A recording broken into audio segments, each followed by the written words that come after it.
Hello and welcome to Gifted Underachievers, a podcast for mid-level creatives with delusional ambitions. In this segment, we talk about running creative adjacent businesses and how a few key ways of thinking can help you save time and make more money. Hope you enjoy. How do you want to do this, James? I could go. Okay, go. I could do the start. All right, do the start. All right, I'm going to do this in a very professional manner. Oh, that would be a nice change. Hello, Patricia. Hello, James. What are we talking about today? You call that professional? We're talking about... What are we talking? We have a thing we're going to talk about. We can talk about why does pomposity pass for professionalism in our podcast, but that's another subject. Yeah, especially if we say pomposity like that. Yeah. Okay, I think we're talking about scattered attention pipelines. And as a little, foreshadowing here, this really cuts to like income and capacity. Yeah. And how to navigate and manage and grow both. Exactly. And we're talking about creative adjacent work here. Yes.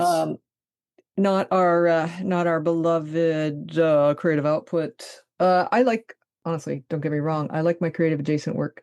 So I think we're going to call this one a case study because I do have a different sort of sectors, I suppose you would say, of this thing I'm calling a business, whereas you do one thing. And so do you want to explain your recent? Yeah. So, I've been doing some developmental editing, but I'm really kind of backing away from that because the thing that I really want to focus on and that I care about in terms of creative adjacent is the ghostwriting. And so for me, when I think about pipelines or different swim lanes or whatever you want to say about it, for me, it's really just about pushing me as a ghostwriter, getting more clients, bigger clients, better clients, those kinds of things, increasing the number of pipelines that are feeding clients to me and those kinds.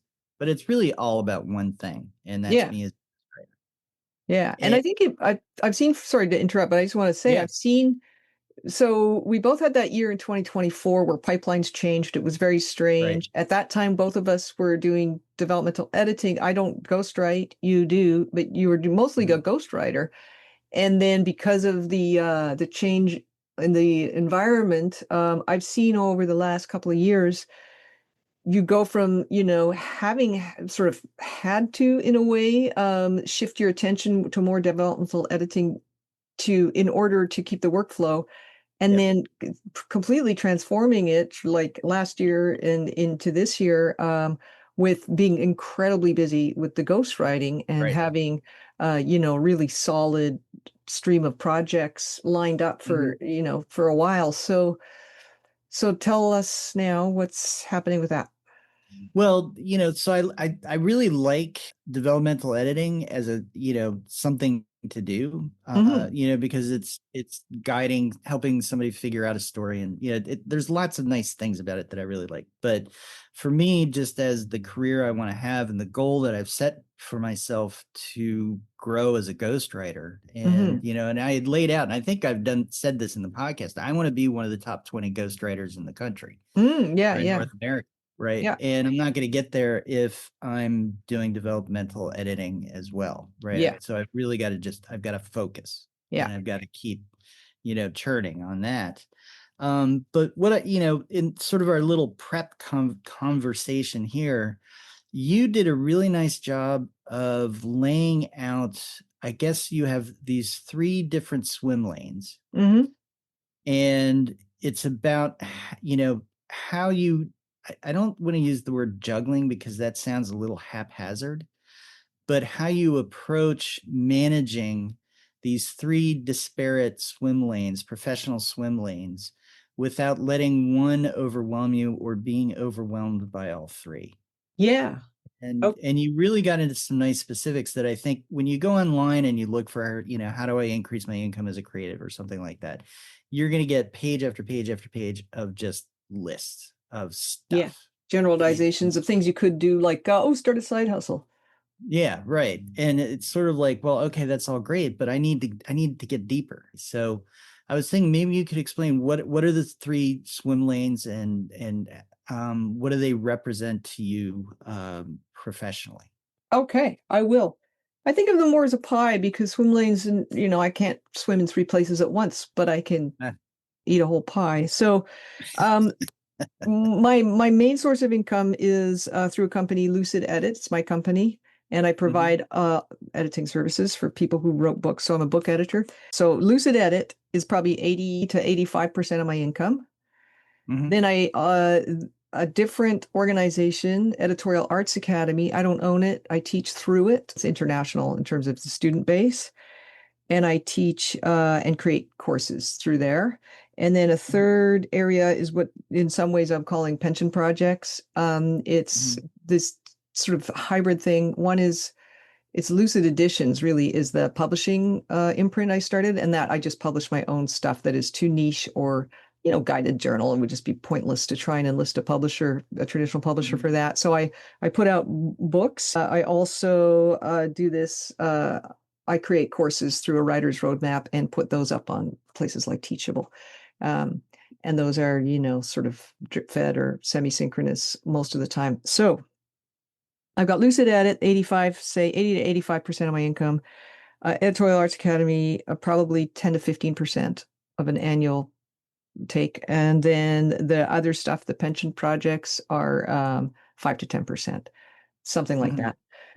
And so first question is, so you're talking in terms of income, do they all represent also equally your time? No, So Lucid Edit is about 80% of your time no, and no, not okay. really. It varies really by month to month and what quarter of the year I'm in and how many projects I have booked. But whenever I'm developing a course, it can take 150 hours, Mhm, so that takes the bulk of my time, but it's still only 10 to 15% of my income. But then it has an effect over years and years and years because I only have to develop mhm, it once. So 2021, I actually wrote down what I was thinking, which mhm, was because I was kind of going, well, that the one-on-one editing, it's great. I love reading books, and also it's time consuming, and am I making as much money as I could be making? So I decided that was my beachhead, sort of my biggest offering.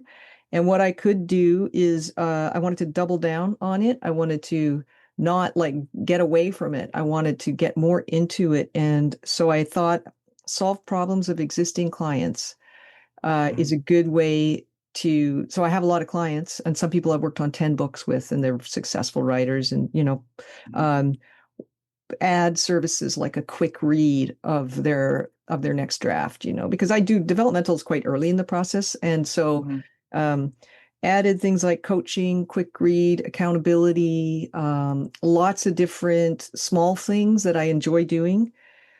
So that was complimentary, basically, in supporting offers to work with them. That was part of bolstering Lucid, making it more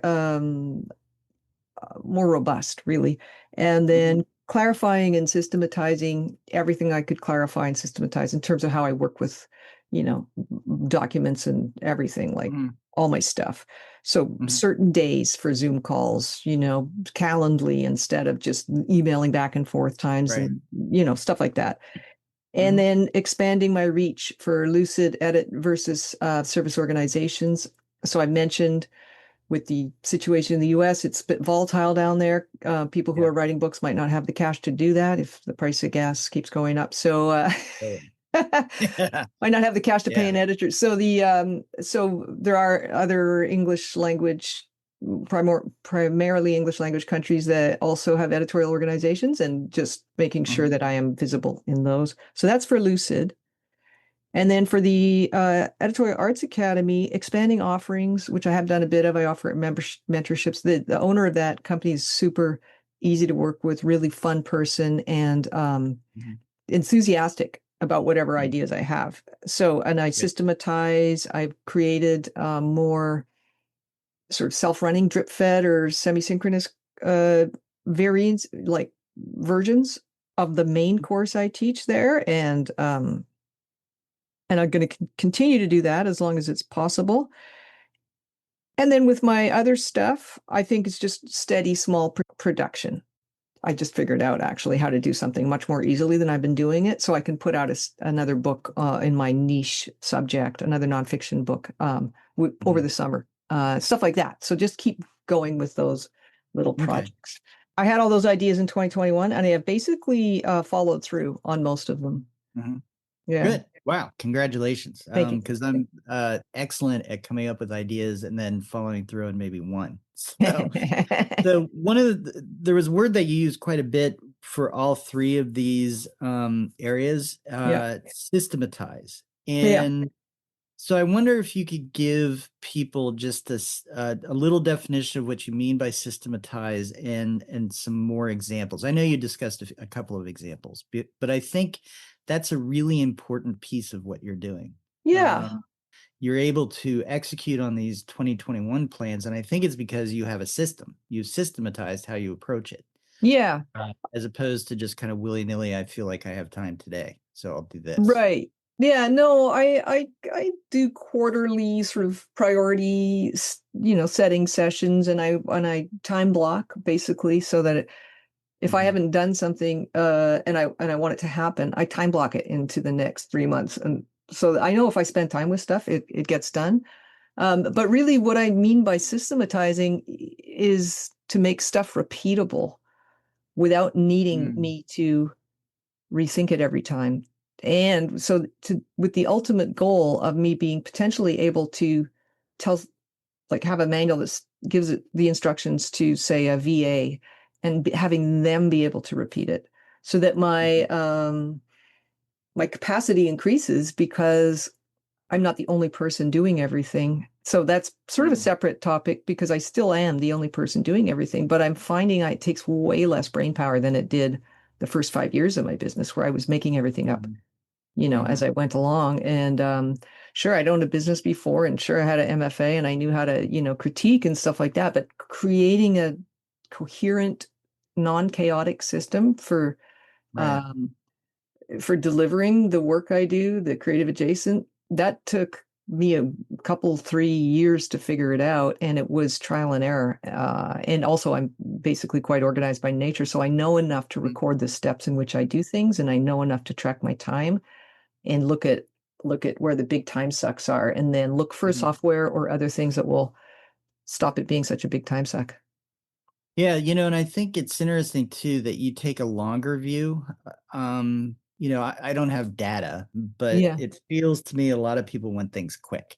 Yeah. And so they're looking at what can I do in the next week, month, 6 months. And, here you've created 5-year, spans Hmm. for these Yeah. projects. Yeah. So you began in 2021. You had I don't know if you intentionally had a 5-year horizon for it, but we're now 5 years out, obviously, from 2021.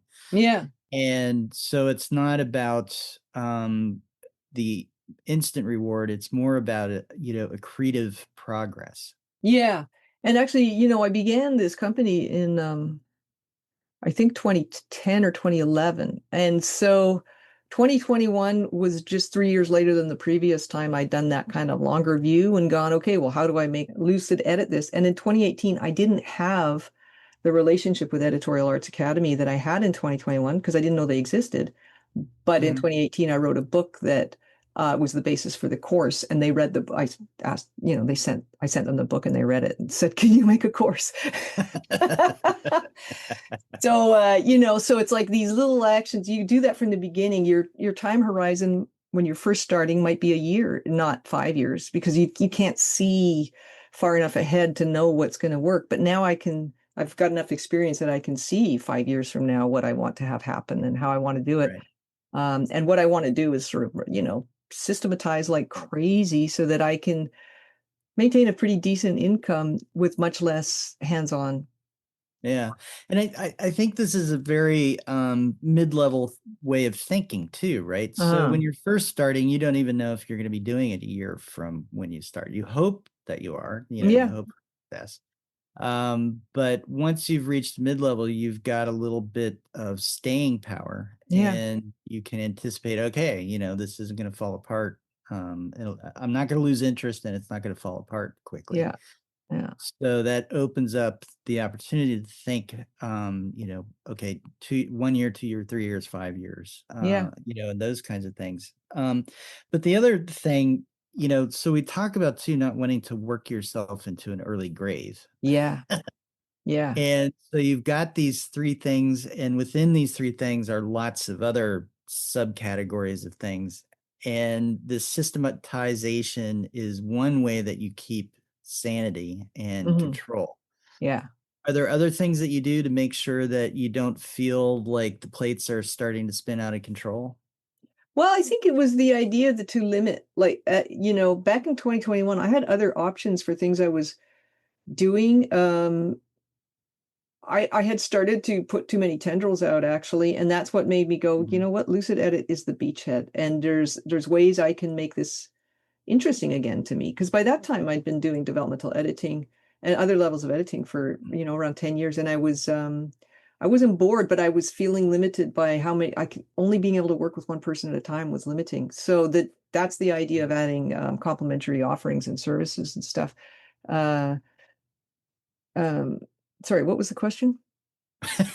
well, you use you use systemization as a way to manage everything. Like you've got lots and Yeah, lots. yeah. So Systemization and basically commitment to your beachhead. Figure out what your beachhead is. For you, it's ghostwriting.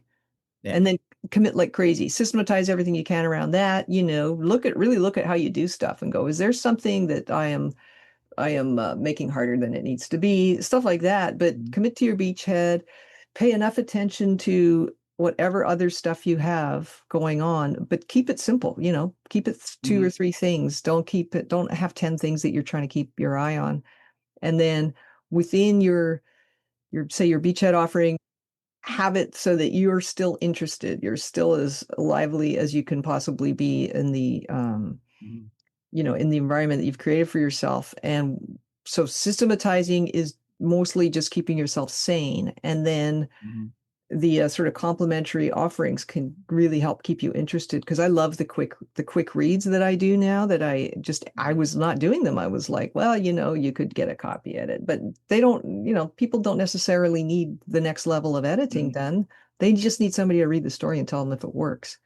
And so Yeah. those are things I can do that I have a lot of fun with. And yeah, so keep it focus Mhm, and then also be flexible about what you be curious, and make sure mhm. that you keep it in the same ballpark as what you're already doing and try to serve existing clients because those people are the most likely to want to work with you again.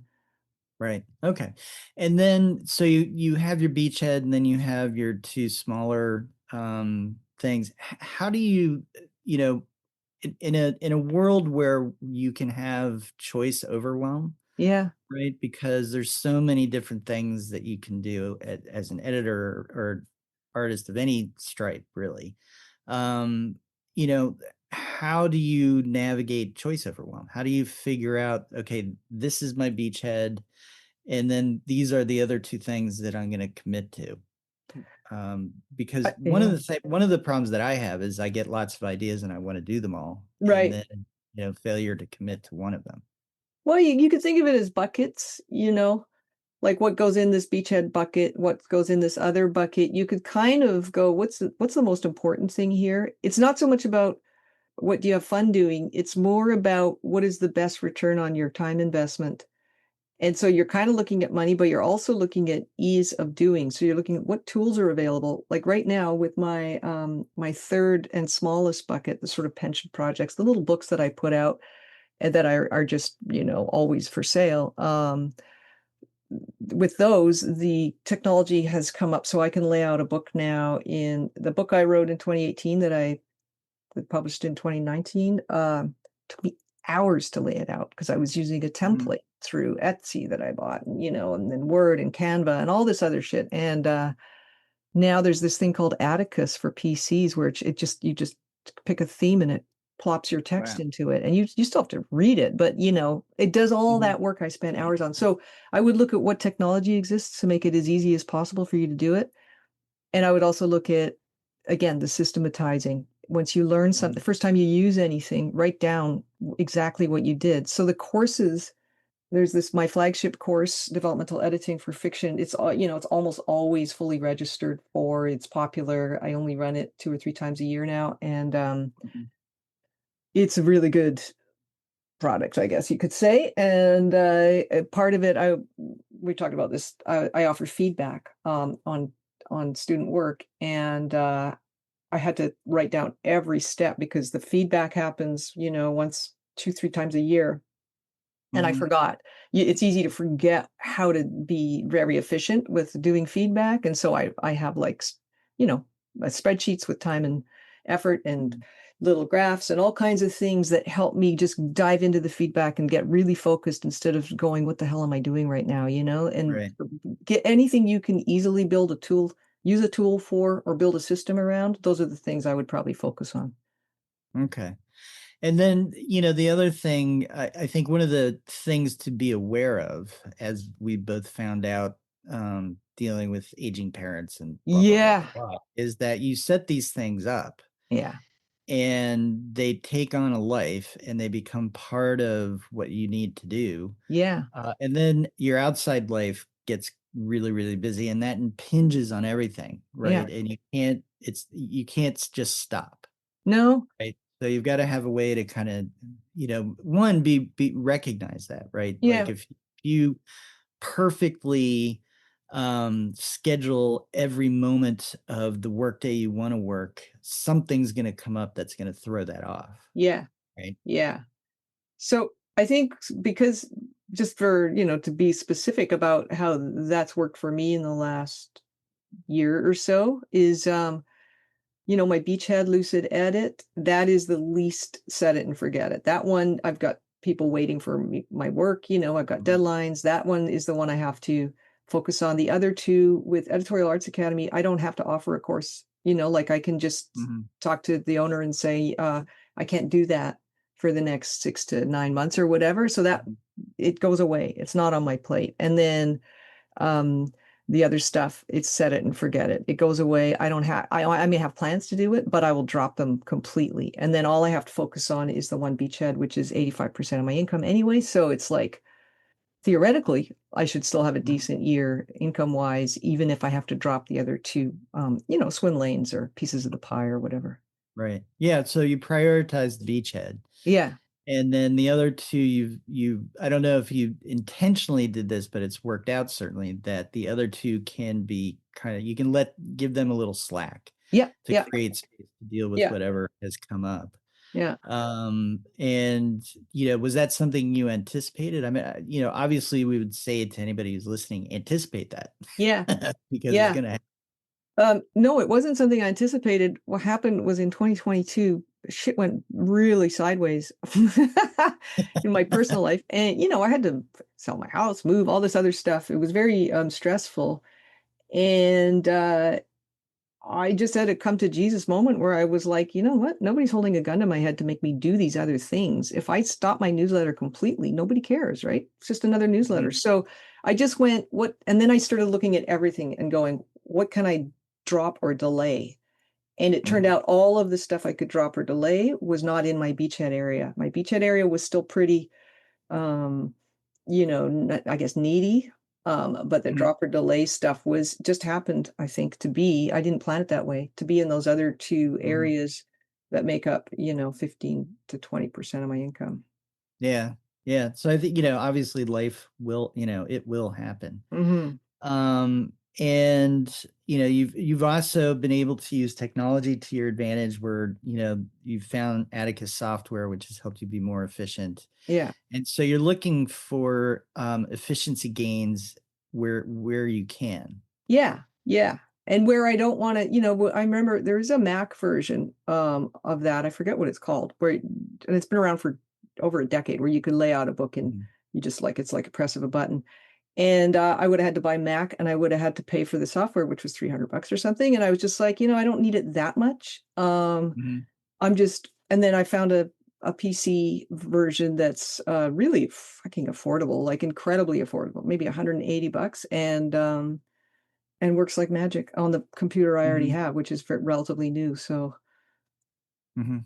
yeah, so Good. stuff like Good. that. Yeah. All right. Well, I think this has been really good. Well, I'm glad you think that. Yeah, no, I do. And it's, as always, it's given me, ideas. And I think one of the things I'm going to take away is your perspective on systematization and how you use that, because I think that gets lost. And maybe it's just me and the way I think. But you get an idea, you see an opportunity, you get excited about it, you pursue it, and then it takes on a lot of time, which it takes on a life of its own almost. And then you're like, wait a minute, I've got my core beachhead thing over here and I'm getting distracted by this. And so you drop it. Yeah. And so you've found a way to not only have sort of a mindset around what you're doing so that doesn't happen, but also real processes to make it so that that I'm just trying to move this ball forward incrementally. Yeah. Yeah. Right. Yeah. And I would say also, if you do have more than one thing going on, like I do with the three lanes, I have a way of visually sorting out my environment so I'm not staring at all three lanes at the same time. I like move projects off my desk when I'm focusing on the beachhead stuff. I don't have that anywhere in my vision field, because that can fuck you up actually. So so just be, even your visual environment can help you figure stuff out. So you strike me as somebody who's a big whiteboard fan. Oh, I love a whiteboard. Yeah. And I love a flip chart. I'm still old school with the flip chart. Wow. Flip chart and a whiteboard. I haven't had my flip chart out since they are classics. They're just so fun. And I feel like a executive. Yeah. I don't know why. Like from 1945 maybe, but yeah, just I really like them. And the problem is then you got to have enough wall to hang your flip chart page on. But anyway, they're fun for me. They really help me focus and think. Well, I could see your, quarterly board meetings in a rented space with a bunch of dummies. Yeah. You know what? You have one you always pick on? Yeah. Oh, God. Yeah. Scapegoat. That's enough, Charlie. Sit down. Yeah. Yeah. And hands off the donuts, Fred. Give it the fuck up. All right. Enough of that. Yeah, it's all good. I'll tell you what, anything you can do to make your work life more fun, I would do it. All right. Awesome. Okay. Awesome. Very nice. Thank you. Thank you. You too. You're beautiful. Yeah, you as well. Oh, gosh. Yeah. Okay. We're all in. Thanks so much for listening to Gifted Underachievers, the podcast for mid-level creatives with delusional ambitions. You can find us on iTunes, Spotify, and anywhere else you listen to podcasts. Hope you have a great creative week.